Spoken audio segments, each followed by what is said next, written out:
السلام علیکم نحمدہ ونصلی علی رسولہ الکریم اما بعد اعوذ باللہ من الشیطان الرجیم بسم اللہ الرحمن الرحیم۔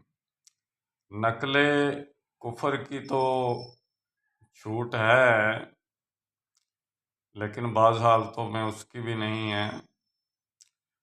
اسلام کے قانون کے اندر مقصد پر فیصلہ ہوتا ہے، دوسری طرف سیدھا اللہ پر جھوٹ گڑا جائے اس کے بارے میں تو اس سے بڑا کوئی میرا خیال اور کوئی سزا بنتی نہیں اسلام کے اندر کہ محمد رسول اللہ صلی اللہ علیہ وسلم اگر قرآن کے اندر کوئی ذرا سا بھی اپنی طرف سے شامل کر لیتے تو اللہ تعالیٰ نے فرمایا میں ان کی رگے گردن کاٹ دیتا، یعنی یہ سب سے بڑا جرم ہے اللہ پر جھوٹ گڑنا۔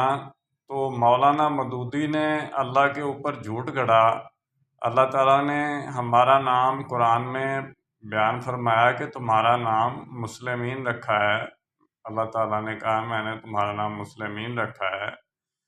تو مولانا مودودی نے کہا کہ اللہ تعالیٰ نے فرمایا ہے کہ تمہارا نام مسلمان ہے۔ ہم مسلمان تو فارسی زبان کا لفظ ہے اور عربی کا ہے ہی نہیں، اور دوسرے نمبر پر مسلم بھی یعنی کہ نام نہیں ہے، ورب ہے، وہ ہمیں انگریز کہتے ہیں۔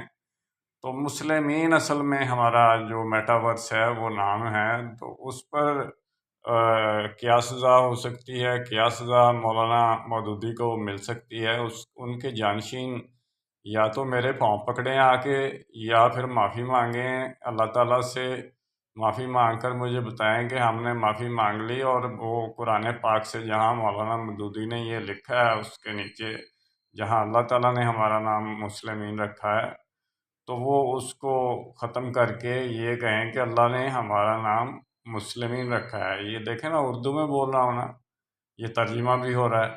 تو یہ ان لوگوں نے ایک یعنی کہ سازش کے طور پر اپنی فرقہ پرست جماعتیں بنانے کے لیے یہ اس نام کو تلف کرتے کرتے مسلمان بنا کے ہمیں یعنی کہ نہ ادھر کا رہنے دیا نہ ادھر کا رہنے دیا، نہ خدا ہی ملا نہ مثال صنم، نہ ادھر کے رہے نہ ادھر کے رہے۔ میرا کام اسلامک ورلڈ کی امن اور یونائٹی کا ہے، ڈیٹیل میں بات پھر ہوگی انشاءاللہ، نسبت وحدت خدمت خیر کے ساتھ۔ اللہ حافظ۔